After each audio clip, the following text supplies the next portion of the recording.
life's sweet line. Sheriff Miller by his side. Lively bluegrass, hearts fly.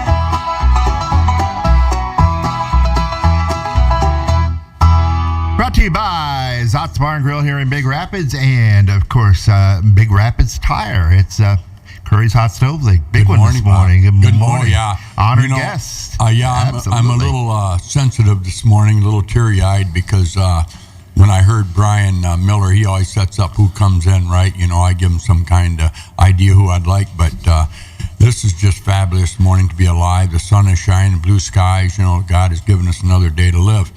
But more importantly, it brought back my memories of my dad, and this show does, because he loved Ferris football. And Tom Cook came to mind, Tom Walsh came to mind, Jim Place came to mind, Hank Ware came to mind, Kenny Hicks. These guys followed Ferris football. My dad did, I know, back when Curries coached back a little bit there in the 60s, Bob Leach, you know. But I can remember even before that, my dad went to all the practices. He took time from work. That was one sport he adored. He just loved football. But he loved the people that were involved with it, because they were all very close friends of his. But he met a lot of people, and it had a big impact on that program, along with baseball, too. I don't want to call it that. I guess Ferris athletics altogether. My dad, he liked Jim Wink real well. They were good friends, played cards together back in the day, and I could babble on the whole morning about that, but the morning is not about my dad and everybody else. But I just wanted folks to know that, you know, things like this I'm touched by, because God puts places, and then he puts people in those places for a reason. And it's a great tribute to have him today to these guys that were fellow Bulldogs. And now they're in heaven down there looking down right now this morning at us saying, wow, give him the mic. Shut up, Pat. So I'm going to do that. Today we have the great coach, Tony Anese. But more than just coaching, he's a great person. You know, anybody I've ever talked to him, I always try to not emulate so much, because it's hard to do great people. But I try to take little bits and pieces and put it into my business and try to incorporate that into success. And I have done that with Tony's. He's kind of a mentor to a lot more people than you think, Tony. But I ask your players, former players, and everybody that's played for you, and the players today, why is he such a great coach? Why is he separated from other coaches? And the same word comes from every one of them: he cares. He cares. Simply, he cares. And that's a statement. So good morning, Tony. Good morning. Thanks for having me. Yeah. And I appreciate all the accolades. Well, you're deserving of it. You know, Big Rapids is a football town, as you know, and you got the Shibleys and everybody, every Sontags, all your followers on the sidelines. And I went Saturday to watch you play Saginaw, and what a team you played there. We'll get into that a little bit. But Tony, before we go into football, tell us about your history a little bit. You know, this is all being recorded. And I really enjoy to listen to people's lives, because you just didn't jump into coaching and you were successful because, hey, I'm going to be a coach, I'm going to be successful. And somebody mentored you, your father, your mother, your aunt or uncle, or another coach, whatever it was. But you come from a family that, in one word, how would you, what were they? What was your family like? Where'd you grow up at? Well, we grew up in Corunna, Michigan. And we were sports nuts. My dad was the high school head coach there, football head coach. The field there in Corunna is named Nick Anese Field, which is cool. So we grew up playing sports. He not only was the head football coach for a while, he was the head baseball coach and the head basketball coach and the athletic director. Wow. Oh, my gosh. And so we grew up. I have 4 siblings, older sister, and then 3 brothers, and sports were just central to everything we did. And so I was probably the worst of the athletes of my brothers. You know, Steve was the oldest. He played at Central Michigan, and then Mike was right before me. But we were bang, bang, bang, bang. So when we were Steve was 2 years ahead of Mike, but when we played all of us played football, basketball, and baseball, all of us. And all of us were involved in, just being as competitive as we could be. And my dad and mom drove that. My mom, dear woman, actually just passed away 3 months ago on Friday, 89 years old, but just unbelievable human being as well. So, and it became our world, like not only just in high school, then college, and then, being a coach, it's our world. It still is. I mean, my mom's second to last words, according to my brother Mike, and we were all sitting there, and second to last words was beat Grand Valley. And, Oh, wow. and so I don't believe that's what she was trying to say, but my brother Mike says that's what she was trying to say. So it's just been an unbelievable trip, and then being mentored by my dad, and then I had some great coaches that I coached for over time. I was only an assistant coach for 3 years, and then I was a head coach at 26 years old, and I've been a head coach ever since 1987, and it's been a great ride. But you mentioned it. It's all about the relationships. At the end of the day, I'm going to look at those shining rings and be proud of them, but I'm way more proud of the connections we have with young people. I was at the game Saturday, and I moved around the audience or the people there because I like to sit and watch the game. I don't want to talk, so I was sitting there by myself and watching the game. Then I moved over halftime. Perk and those guys said, "Come on over to the gridiron tent," and so I did, and it was a jabber in there, and it was good camaraderie, great. But then I sat up in the stands with this guy, and I didn't know him, and he knew you real well, and he was from. He was telling me about your first coaching job. He says, I remember him when he coached Montrose. Yeah, Montrose was my first head coaching job. Okay. Yeah, tell us about that. How long were you there, and how did you get that job? I know it's next to Corona, but yeah. So I was an assistant at Holland West Ottawa, and the head coach there left, Roger Cheverini, who was like one of the greatest ever. Also, he was a head coach for forever, and very highly respected. And so I got a chance to work under him, and then when he left, I'm like, all right, I'm going to apply for this job. And I didn't get it. I was 26, and I was committed to being a head coach at that age. So the Montrose job opened, and Noel Dean, who was a legendary high school coach, his dad was the superintendent at Montrose. And so they ended up hiring me there, and 8 years there. We actually, I got the job in August, which is not a good time to take a job because I had 3 weeks to get them going. But it was my only losing season in my career. Our first year we were 4-5, and then we were 0-2 the next year. So we were 4-7, and then we went on a 61 game regular season win streak. Wow.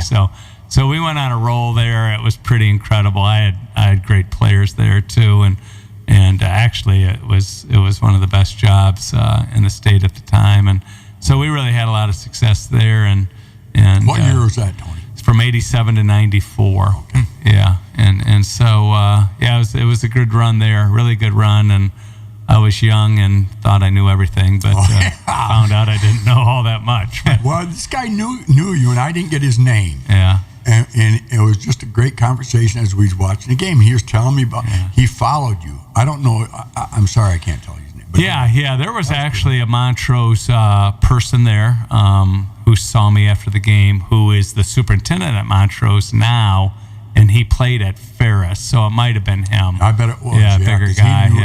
He knew everything about you. Yeah, I'm sitting there, wow, he did? Because I remember driving through there when I raced horses in Hazel Park. back in the day. Right, yeah.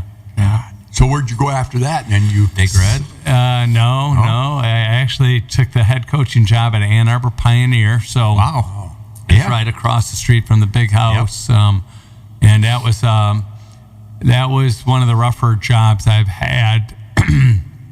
They never really they promised it was kind of tough deal, but they promised that I'd be a teacher in the high school, And then when I got hired by a principal and AD that made that promise.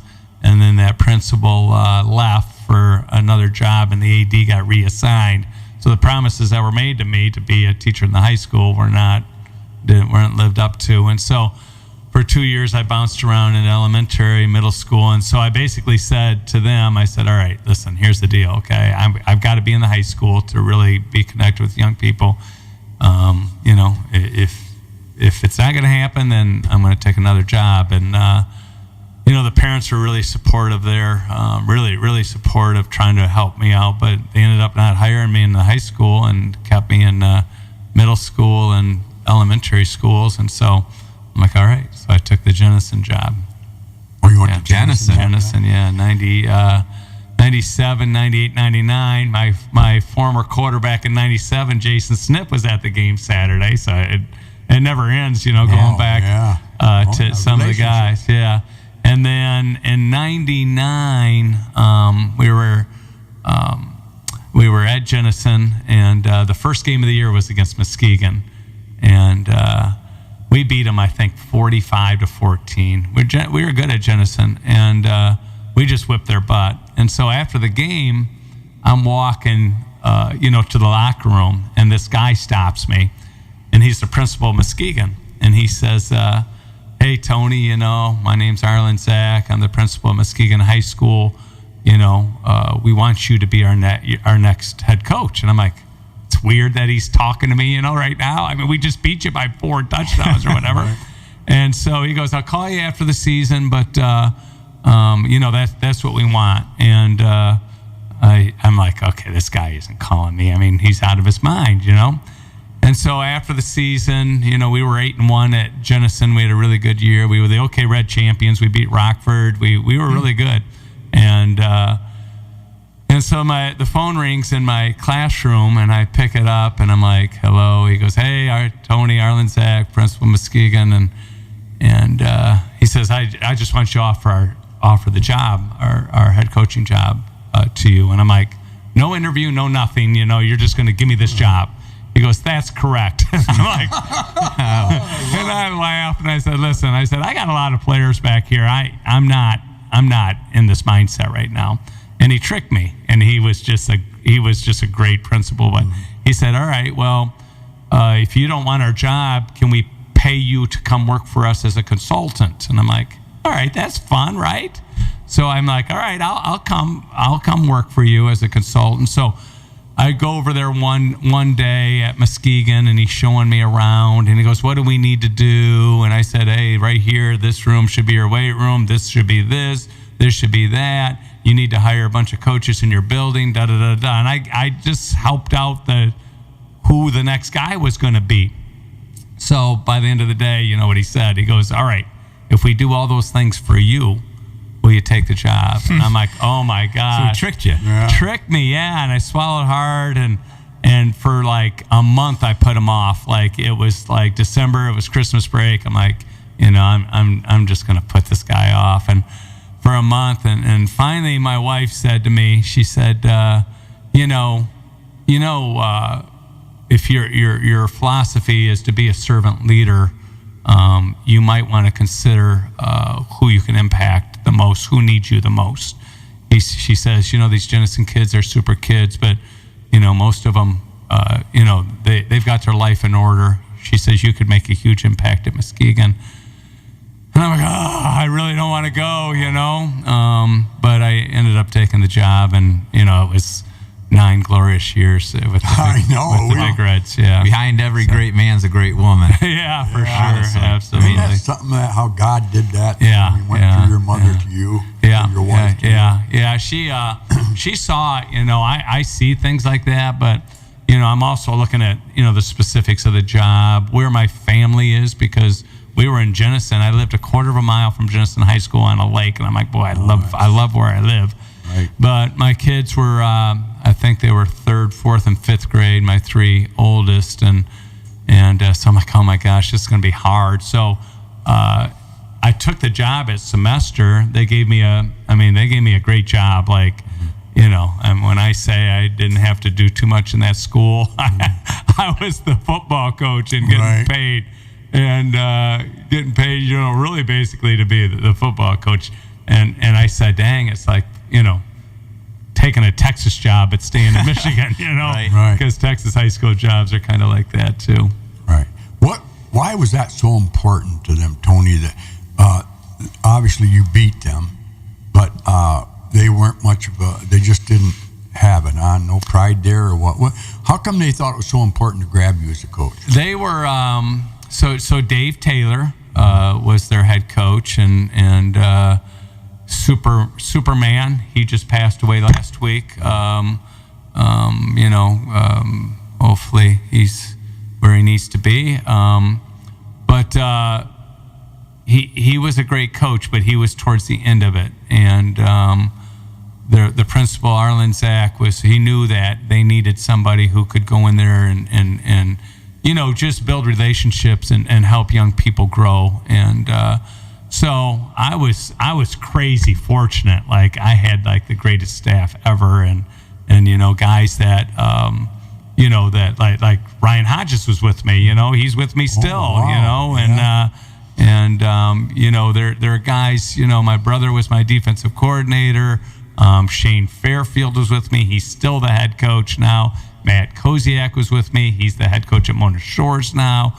Rob Zeitman is with me. He was the head coach at Jenison for a while. Joe Morris was with me. Bob Peters was. I mean, it goes on and on of assistant coaches. Those guys, yeah, we got them jobs, and they came in, and Don Poole. The list goes on and on just great coaches. And I always thought schools like that, that where young people have to grow up in challenging circumstances. They need to, schools like that have to at every turn. If a kid turns the corner in the school, they need to see a coach who can help them be successful, and that's how we did it. And before practice, we'd go, when it was August, we'd go pick the guys up, bring them to practice, and then take them home. And those were, the things that you had to do to really take it to the next level. And we're able to do that. And, Muskegon was a proud program, and they won 2 state championships in the 80s. And then it kind of fell off. And in the 90s, they never won a playoff game. And then in 2000, we took the job, and we were in the playoffs. And they've been in the playoffs every year since, from 2000 to 2023. They won the state championship in 23, and then this year, for the first time, they didn't make the playoffs, which is really ironic. But yeah. But when you went in there, did you look at that and say, "What did I get myself into?" or no? Oh, there's a lot to clean up for sure. So much that the truth be known, young people, most of what the challenges are with people and whether it's racism or discrimination or whatever it is, it's not that people feel that in their heart. It's just that they don't understand. They don't know.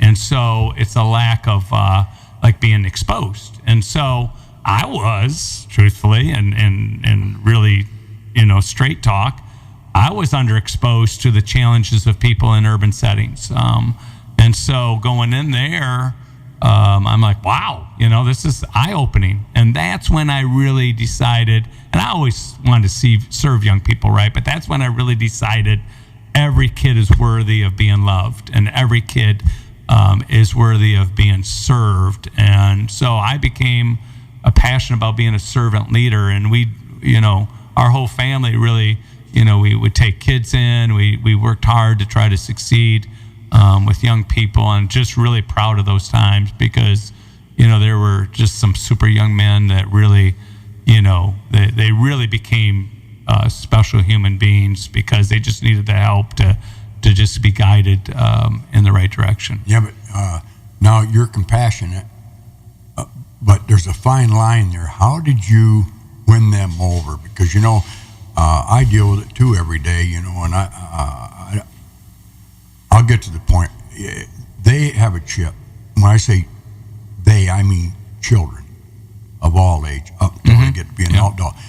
You took a community that was down, and a lot of problems going on in that school, and you made unity happen. How did you do that? I mean, where did you start? Like you just didn't walk in there and say, "Hey, I love you guys, and we're all going to come together," because they ain't going to buy that. You got to be a salesman, and an honest salesman you are, but you had to do something to get those to play for you. I mean, there was probably players that never played that finally came out and played because you gave them the confidence and the loyalty to them. I just want to hear your story. Yeah, I know it's so love is the catalyst of our greatness. It still is. I say that all the time. People are like, "Why do you win?" I'm saying love is the catalyst of our greatness. And you're right. They're not going to buy fake love, so it's got to be authentic. And it's got to be authentic love to the degree that they feel it all the time, whether you win, whether you lose, whether it's tough, whether it's easy, whether it's something that, principles that are trying to take them to sometimes where they don't even, want to go, or never thought about going there, and so, and I always thought in those circumstances, I kind of still feel this way a little bit, but you're never a failure in those circumstances. A kid might fail himself, all right, and then you're like, "Oh my gosh, that was horrible," and it rides on your conscience, that you that kid probably screwed it up. But you don't treat that like a failure because there's so many victories in changing young people's lives. And so there's great reasons why young people have a chip on their shoulder. They didn't grow up the way we grew up, I mean, I already talked about my mom, my dad, my family, everything like that. Some of these kids wouldn't even say, I would say, where do you live? And they're like, "Well, I don't really have a home, but I stay here sometimes." I'm like, "No, what do you mean stay?" And they're like, "No, I just stay here for a couple days and stay here for a couple days." We got players on our team right now that literally,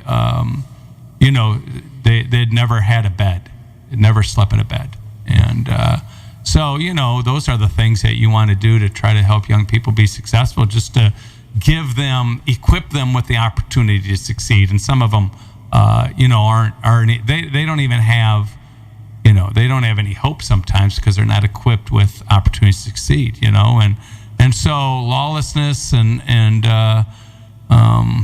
I'm really on my being a preacher here, but lawlessness,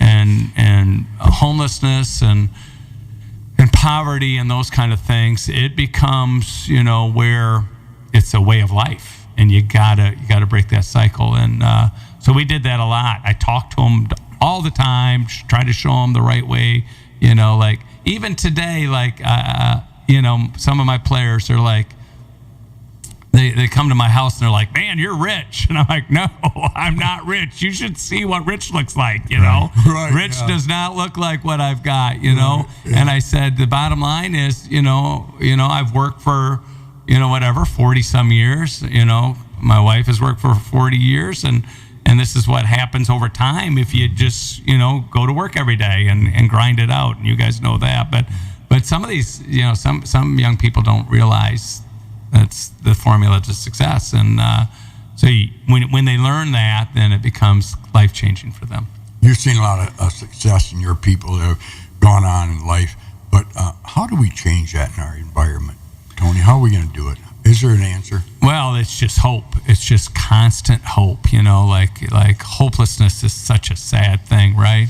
It's just everybody reaching out to give people hope. You've done that with your business, where you might take one of my players and who might not, have it all together, and you might give them a job, and then all of a sudden they take some responsibility, and then they see the light, and the light is, just having hope that, yeah, you have control over a lot of things, your successes, your failures, but ultimately, it can be done. And hopelessness is just such a sad thing, and you look at hopelessness all over the world, but speak specifically to this country. Hopelessness is a brutal thing, and we haven't done great.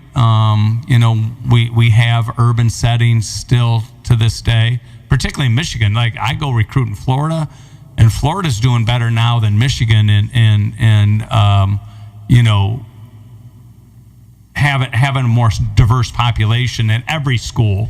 Michigan still has schools where we have we don't have that much diversity, which is tragic.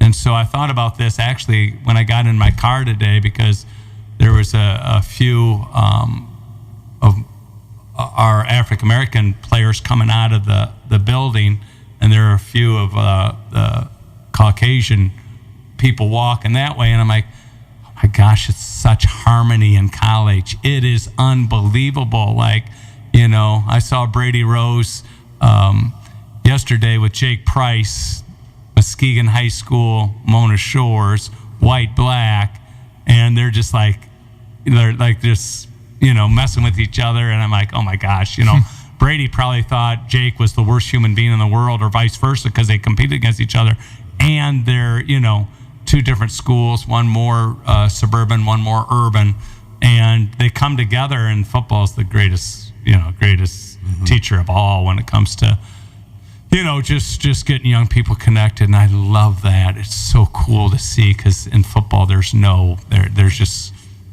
no that this guy should be discriminated against because of this. It doesn't happen. Remember the Titans is one of my favorite movies. For sure, right? And that's exactly the reason why. Yeah, it happens every day the reason on our practice field. Every day it happens on our practice field. I had to ask you, we'll jump back and forth here. That's what's good about this show. But I want to touch on Brady Rose. He was pretty impressive Saturday for you. He's a little fella. Yeah. How big is he? Wow. I try to recruit. I'm 5'9", so I try to recruit players shorter than me, so I feel tall on that field. What makes him so good? That's a hard division to play in. People say all the time to me, they're like, hey, I got this kid I want you to recruit. He's the next Brady Rose. And I say to them, really? There's no next Brady Rose, so stop saying that to me. Like saying the next Barry Sanders. Yeah, exactly. Yeah, but how many years has he been here? He's got one more year left after this, That's and awesome. he's a superstar. So he is, isn't he? Yeah. He's just like one of those football players. But it was that way in high school. In high school, he led his team to the state championship. He was the Michigan high school player of the year. He was the player of the year in all divisions. He was a superstar. And his dad played at Grand Valley, and they didn't recruit him at the level we recruited him, so we ended up getting him, which is really good Kind of steal. sneak in. And yeah. Time out. Take a quick break. Yeah. 60-second timeout. It's Curry's Hot Stove League on B1039. Well, you want to Come say cheers at Zott's Bar and Grill in Big Rapids. Great food, great prices, and great people, where everybody knows your name. Zott's, people's choice for best soup. You don't want to miss their award-winning burgers and chili as well. Originally opened in 1933 and serving it up ever since. Seasonal beers on tap. Located at 732 North State Street in Big Rapids. Roxanne and Doug at Zott's Bar and Grill are proud sponsors of the Signature Player of the Week for the Curry's Hot Stove League every Wednesday morning at 9 a.m. Hey, this is Andrew from Big Rapids Tire. Putting off winter, good idea for some, but in reality, pretty much impossible. And if you wait too long to get snow tires, you'll be saying, should have done it sooner. Dang it. or something slightly more harsh. Last thing you want is to be slipping and sliding, or even worse, delayed, because you can't get out of your driveway. Get fresh new snow tires from Big Rapids Tire. There's no better feeling than to confidently take on the roads in the rough weather with good solid snow tires on your car. Confidence and peace of mind. Priceless. Big Rapids Tire. There for you, whatever the weather. Fast and friendly service on Northland Drive, just north of Big Rapids. Call 796-4839. That's 796-4839. Big Rapids Tire. All right, welcome back. This morning we got Tony Anese with us, just to kind of, give some shout out to one of our sponsors. So I didn't go down to the Grand Valley Ferris game. My younger son had hockey, so we stayed back. But then we headed right over to Zott's, and Zott's had the game on the TV, and the place was packed. And so got to watch Grand Valley go down in flames, and it was a great win for you guys. And I don't know if you did it for your mom, but just a great game. And so just wanted to throw out a shout out to Zott's for having the game up that day. Yeah, that's great. Yeah, it's awesome. I hear a lot when we go on the road. I hear a lot about things like just Buffalo Wild Wings or Zott's or other places just having our game on and how packed it is. And how excited the supporters are. So that's cool. Yeah. Well, off track here. I just I wanted you to talk a little bit, Brian, because nobody hears your voice, you know. And but Nobody Tony, wants getting back to kids in general, you know, and these are young men. These are the future of America. I agree with you, you know. And my gas station there, I get a lot of your players in there. Connor Neer is one of them. I've had a relationship with him for quite a few years now, and I remember, he was a big linebacker for you, kind of like an Italian fella. He was brought up kind of rough. I don't know if he had. I won't say too much about his family life, but he was down Detroit way. Big fella. I wished I could remember his name, but man, him and I used to talk about his family. Yeah. And he lived in a environment that wasn't the best in the world. Right. And he overcame all that. I think he went in construction management. Yeah. And but I just black and white both. You know, I mean, they're both great people when they come in there, and they represent your program like Class A students. And I know they're monsters of men, but you know, I hate to hear things like racism, diversity, and all this stuff, because really, when you go one-on-one with them, they're people, you know, and they're nice people, and all they want to do is be welcomed, you know, and they are that way when they come in there. And you know, at first when you came to town, I remember everybody's, we're going to have some problems, and I didn't see it, never have since. And you've again got those to respect the town. I know we're a little small town here, and we scrutinize people when they raise heck in town.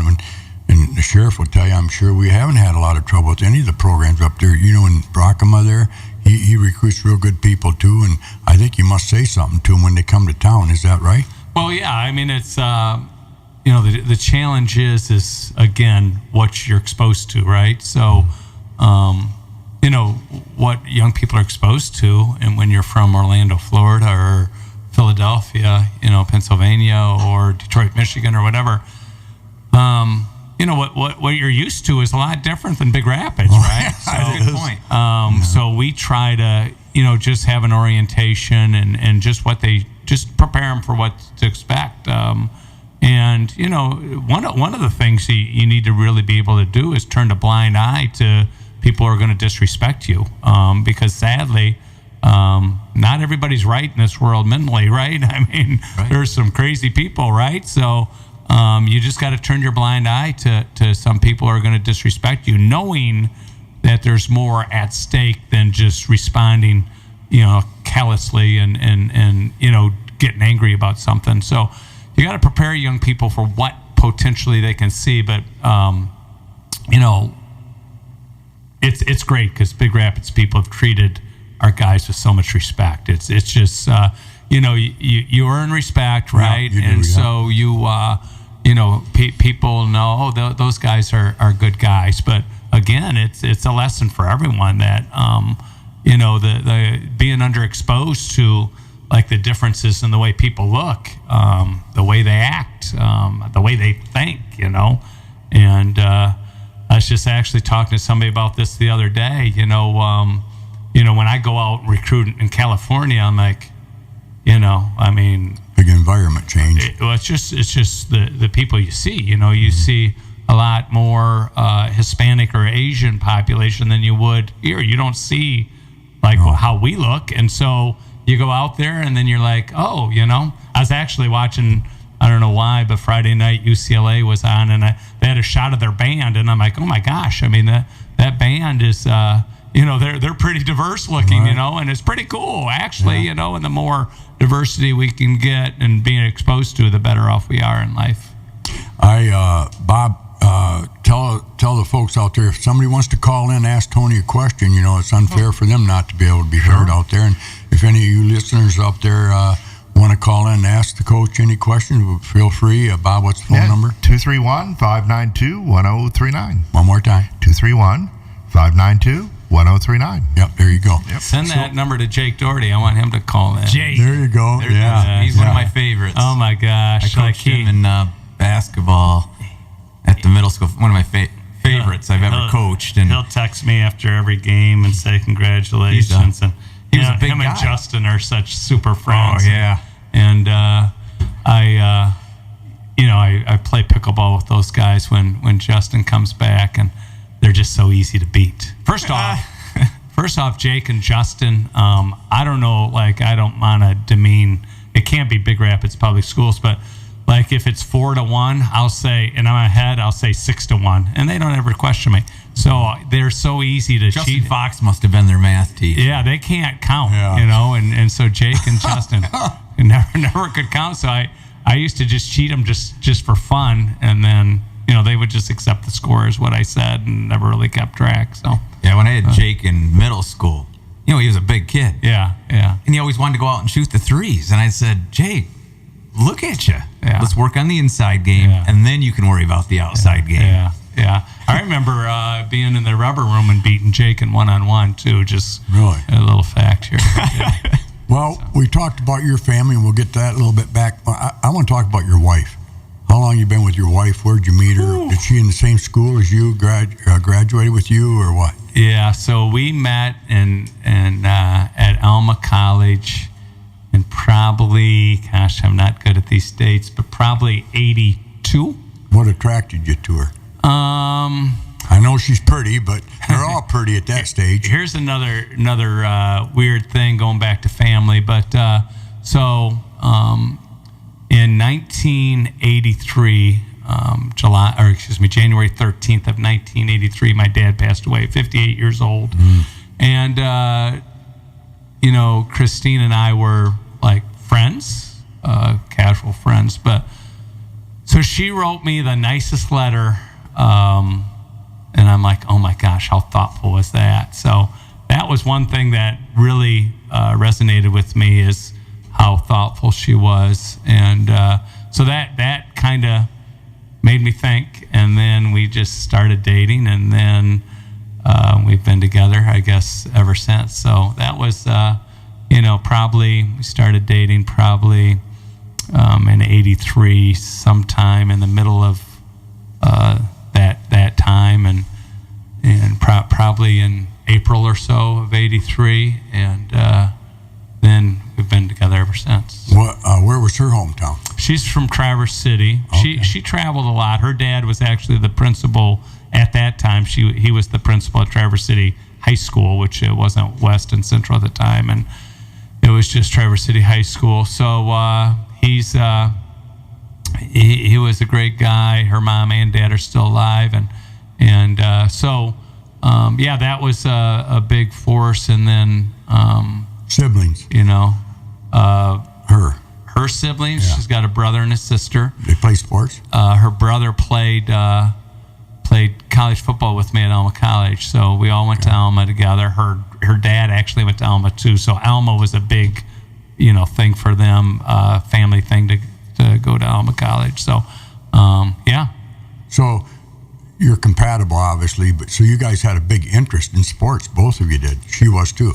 Yeah, she was a cheerleader there when I was at Alma, and so cheerleader, and I'm just gonna say, because I'm old now, star wide receiver and cheerleader, kind of dating and stuff. But, Okay, good for you. Yeah. No, it's how the legend grows as you get older, Right. But I always Was there a lot of pressure on you when you were younger? Because being your dad was a All-American, he was AD coach and all three sports, and I know he helped you guys when you were little how to catch the ball and do all that. So he spent a lot of time with you. Do you think there was a lot of pressure on you? We never really thought about pressure, because we just had fun playing, right? And that's something really we talk about with our players today, is have fun. I was actually driving in this morning thinking about Trinidad, because yesterday's practice, he seemed a little stressed. I don't think he was happy with the way he played Saturday. And so I'm going to go to practice today, and I'm going to say, dude, have fun. Just chill out, have fun. That's something that's just high pressure. I never felt it. We just played to have fun, and so it was 2-on-2 everything with me and my brother. So we'd go golfing. The golf course was across the street. We were all really good golfers, good baseball players, good basketball players, good football players, and we just loved sports. And we still, to this day, like, if I was with my three brothers right now, we'd probably go golfing and then play pickleball, and it would be very competitive, and there would be an argument, and somebody would, my brother Phil would want to beat us all up, and then we'd be all afraid of him. Yeah, really? And, because he's the biggest and the toughest still. So, but yeah, I was the runt. So those guys were all a lot better than me. Like when I was a senior in high school, I was the quarterback at Corunna at 135 pounds. Wow. Yeah.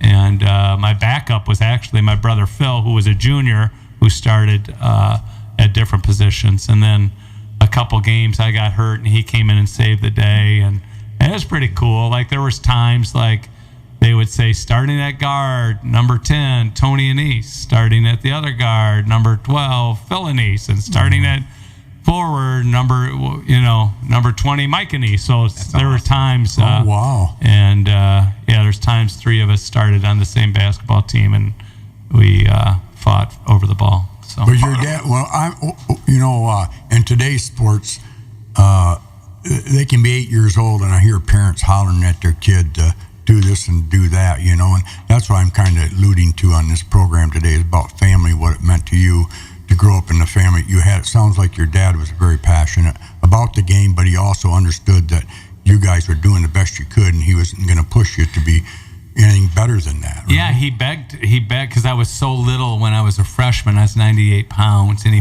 begged for me to go out for golf. He's like, don't play football, just go out for golf. Wow. Well, he never let us play youth football.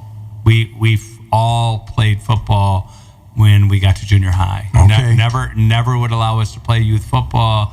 Didn't believe in youth football. Didn't believe in, I'm not trying to offend people out there, but didn't believe in like, a 10-year-old getting yelled at or running, doing Oklahoma drills or running just to run or things like that. So we were very sensitive about, just getting kids to love football. And I really actually, when I go to speak at clinics, sometimes I'm like, when I talk to high school head coaches, I'm like, pay attention to your youth coaches, because they can drive kids away.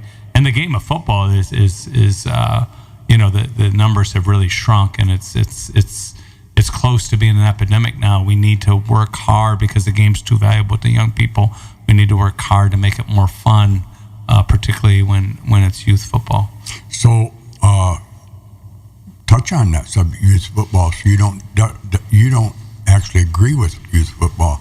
I don't either, because I think they're too little. These little guys getting concussions at 10 years old, and I just don't like it. And I got grandsons coming up, and oh Lordy be, the in-laws, they love football, and I like football too, but like my son Adam, he never really played football until high school, and he had 4 great years playing football there.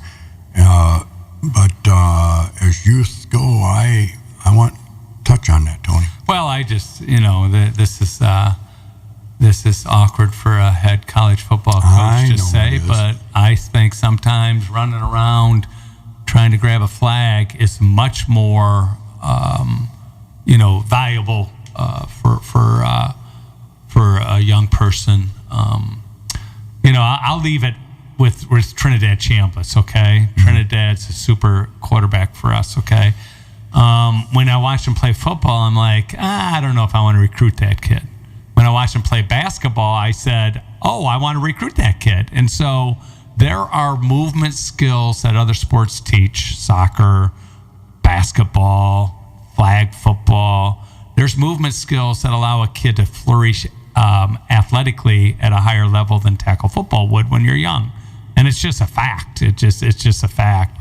And so, I just think that sometimes we're so much better off to keep young people away from the physical contact. You're not every young person's built to say, okay, I want to run right into that dude, with the helmet on, but as you get your body to grow, the gap between like that big 4th grade giant kid and what I was, that was a huge ass gap. I was scared, and so, ultimately it's like, just making sure you nurture like a love for sports, and then as a freshman you decide, okay, I can play football. I've seen so many kids not play high school or football till they're in high school and have flourished. You know, You also were promoting the multi-sport. You just mentioned, Right, yeah. watching Trinidad play basketball. Yeah, Trinidad was also a super baseball player. So, Yeah. Now he's a college football quarterback. Probably, I'm hoping he's going to be the GLIAC Player of the Year. Super player, but, learned to play other sports, and it probably helped him to grow. Right.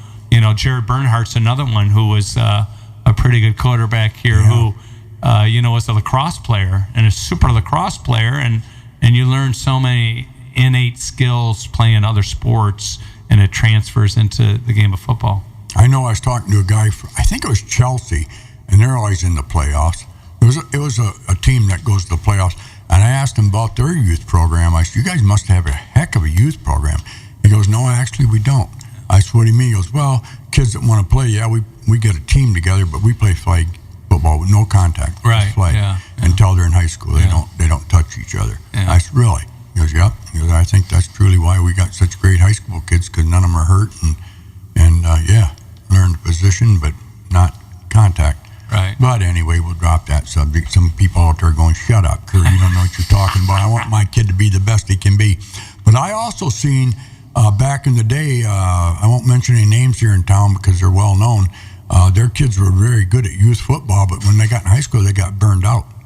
They had enough of it, the pressure, because they were pushed so much, the daddy wanted him to be the best quarterback in the world and blah, blah, blah. And time he got in high school, he said, I'm all done. I don't want to play. Now, I know several kids that did that too, but you're all about family. I know that, and that's why you have made what you've made. Your whole life has been about family, and that's why I wanted to ask about your wife. And getting back to her a little bit, she's got to be pretty special because you put a lot of hours in, and you're on the road every weekend.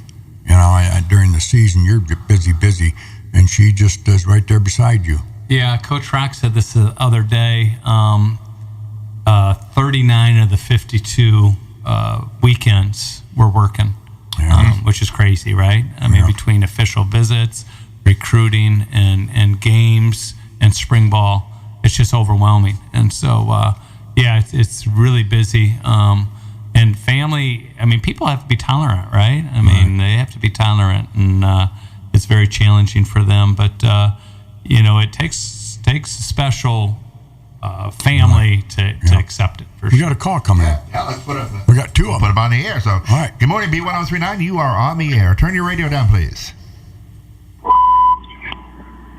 Yeah, this is Joe Bayshaw. Oh, geez. Hi, Joe. That's your bus driver. We know Joe.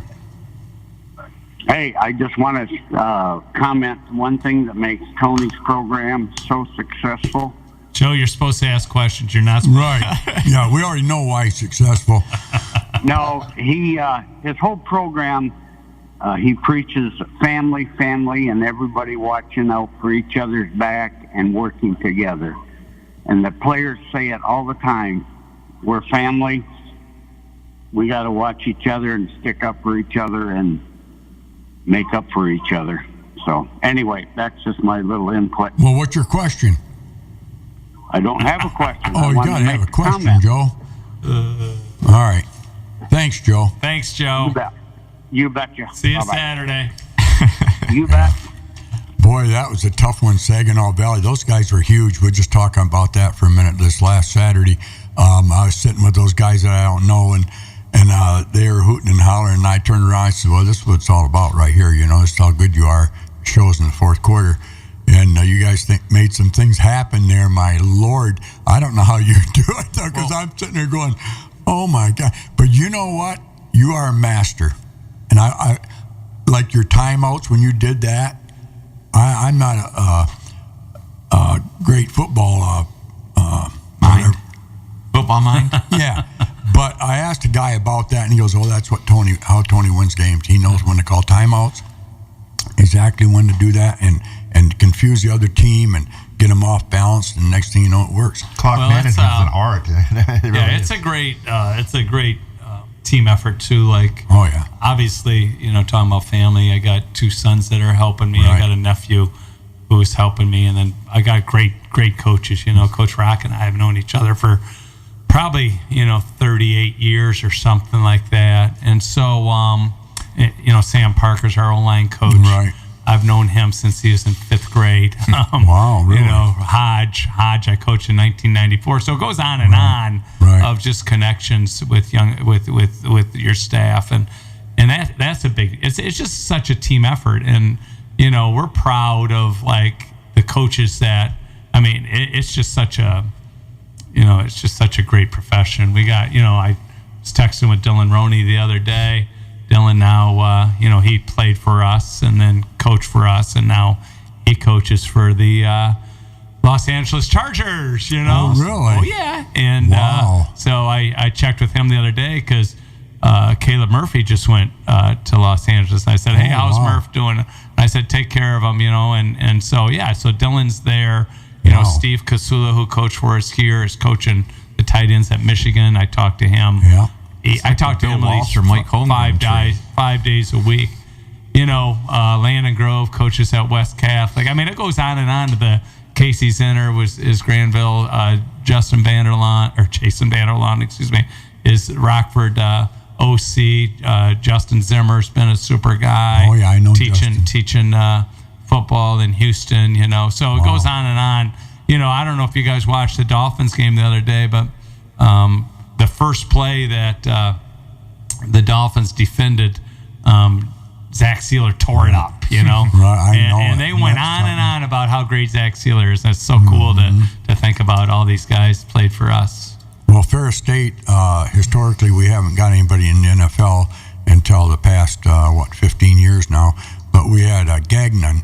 Gagnon was his name. I think it was 1972. He was a tailback for Ferris, and he played for Chicago Bears a little bit there. And we thought, wow, we got somebody in the NFL. Now it's almost like every year the NFL scouts are looking at you guys. You guys are putting us on the map, that's for sure. But it's life.